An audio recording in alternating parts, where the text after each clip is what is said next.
Hello, my name is Sandra Parmegiani, and I'm an assistant professor of European Studies and Italian Studies at the University of Guelph. Today I'm going to present the Transcultural Journalism Project. It's a project on the reception of English novels and the Italian press in the long 18th century. Transcultural journalism is an online open access collection of about 700 reviews of English novels in the Italian periodical press, and it is a prototype for the study of the early reception of English novels across linguistic and cultural environments, with the ability to capture and represent European networks of journalistic transmission and dissemination. It is a project supported by a SCHRC grant. SCHRC is the National Social Sciences and Humanities grant agency for Canada, and in part it's also supported by the Free University of Brussels. A postdoctoral fellow, Andrea Penso, did a lot of work when this project was still housed in a relational database. So he populated part of it and was instrumental in the early stages of this project. Transcultural journalism is also supported by the College of Arts at the University of Guelph. One of the main questions that this project wants to address is how to capture and represent the dynamic nature of 18th century reviews. In this project, the primary sources are the Italian reviews and the numerous what I call genealogical reviews, which are the English and French reviews that often serve as points of departure, as models upon which the Italian review is then conducted. These are very dynamic relationships because Italian journalists reuse, discard, augment the text of the foreign reviews according to cultural values and according to principles of legitimization and of cultural identity. So this presents itself as a problem of methodology. And as such, I would like really to talk to you about this problem of methodology today and illustrate the various stages of this project from the beginning to where it is now. So we started about 5 years ago with a relational database. It took almost a year just to conceptualize the relational database. This is just a little screenshot of a portion of it. But the relational database worked like most other relational databases. It included also images. There was a TEI, an XML prototype being created for each review. But in fact, the relational database captured the several relations between the original novel, English novel, and its reception through the genealogical intermediary, if there was one, like an English or a French review or a German review, and then indicated the source review, and then the Italian periodical in which it was published. The relational database also indicated various other relationships, like the characters mentioned in reviews, other novels mentioned in the review, and so on and so forth. Now we have abandoned the relational database and instead switched to the Canadian Writing Research Collaboratory, also called QWRC. This switch was determined by the augmented capabilities of the research collaboratories with respect to the relational database. And these augmented capabilities go, in fact, in the direction of that very capturing of the dynamic nature of 18th century reviews. So Quark Writer is the main tool used. I will show you a few images of how it works. And it's an online editor developed by the Canadian Writing Research Collaboratory, and I give you here the link where you can also browse through different projects and look a bit more in depth into the Quark Writer. Hello, my name is Rosalie Engels, and I have worked on the Transcultural journalism project since spring of last year. And in this part of the presentation, I would like to talk a little bit about my involvement in the project and my perspective on it, on the work we've done so far as a graduate research assistant. And while I do have a background in 18th century studies, and I have done some research in the field as part of my master's degree, the Transcultural journalism project was the first time for me to experience a digital humanities and digital curation project firsthand, which I found really exciting, and yeah, that's why I was very happy when Sandra asked me if I wanted to collaborate on this project. But yeah, so in this presentation, I want to talk about, or I would like to highlight three main things that we have worked on during my time on the project. And the first thing we did is we did a significant amount of translation work of the primary sources. So that is from English to Italian. And this step was really important because we want the final data set to be as accessible as possible. Secondly, I did some work regarding the genealogy of some of the reviews, in particular those related to Elisabetta Carmine. And as the only mother tongue English speaker on the team, I was able to research the cultural trajectory of these reviews relating to German language journals. And while it's unfortunately not possible to go into much detail here about the exact findings, this tracing of genealogies is certainly something that would be very interesting to continue working on and potentially even to expand to other languages. But as for right now, I have been focusing mainly on the German. And then for the third thing I would like to talk about here is some of the work we did on the dataset itself in order to prepare it for the ingestion onto the Quark site. And as you can see here, we were mainly working on this very detailed and then very extensive comma-separated value file, which essentially contained all the information related to the primary material.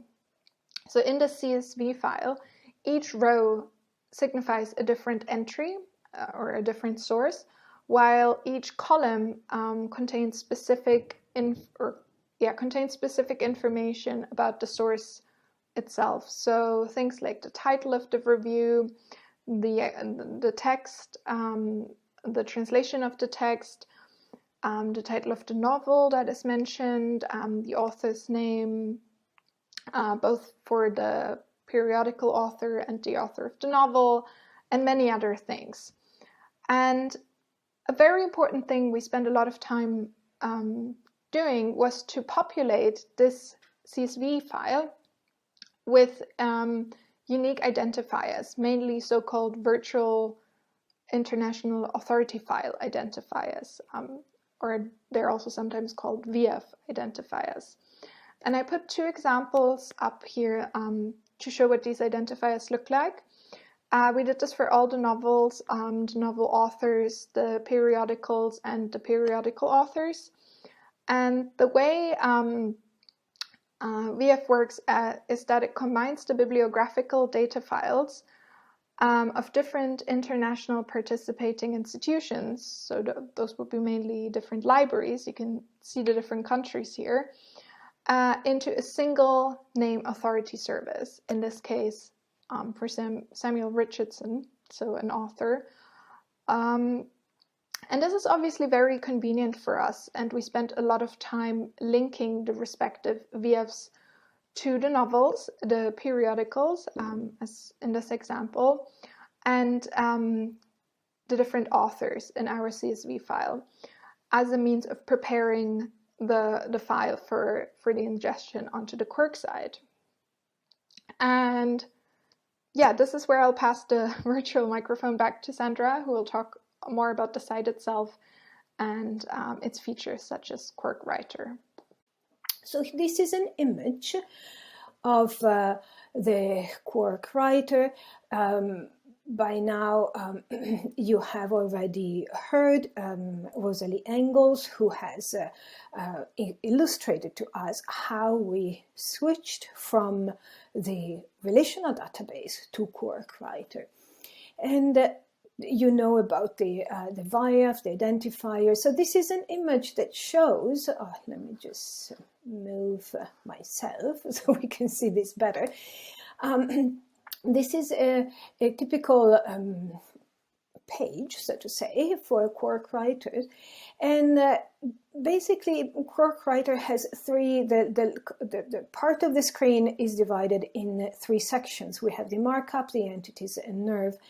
So in Quirk Writer, the user is able not only to view XML documents, but also to annotate XML with tags directly on the editor. So basically, we are working with text and we are using TEI, and this is a very advantageous way, especially for digital humanists and for humanists in general, because I mean, one can work with XML files, but it's much more complex. And here instead, there is not only that possibility of working directly with the XML editor on the text, but also there is a whole series of other tools that I cannot illustrate now because we don't have enough time. But there is the possibility of markup doing tagging of entities, the entity tags manually, but there is also the possibility of using another tool, which is called Nerve.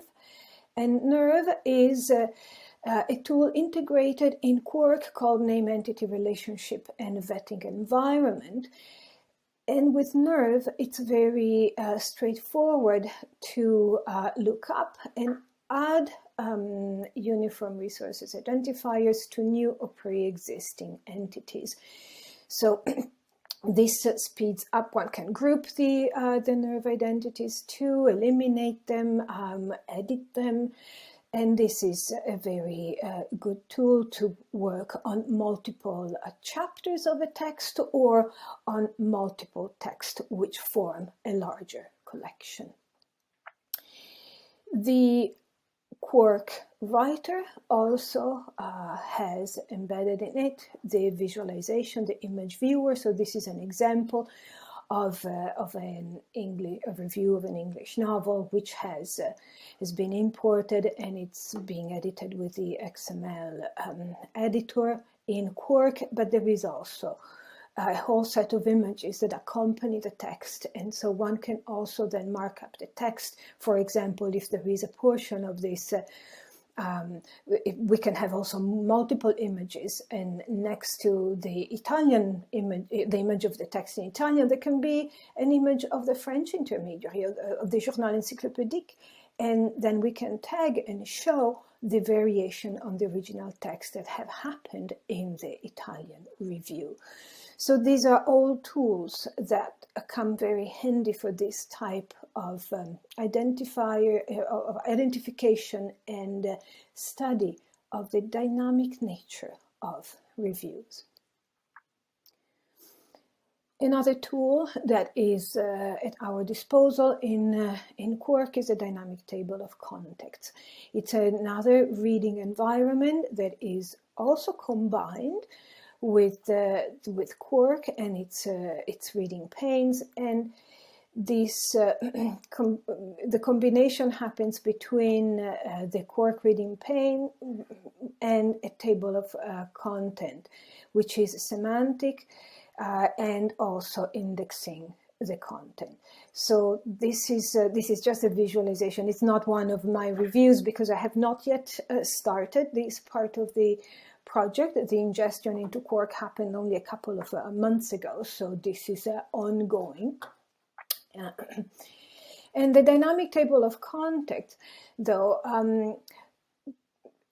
are particularly relevant because text can be searched by words, tags, and index terms. One can index some terms and then choose a portion of text and decide that those portions of text fall within those index terms, and then analyze those.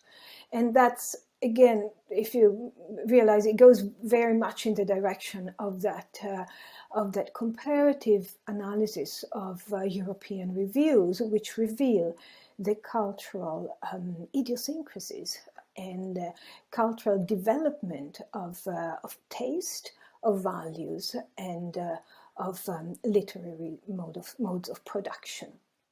So this is one of the great advantages, as I said, because it becomes possible then to analyze the ideological and cultural meaning ascribed to those texts by 18th century journalists.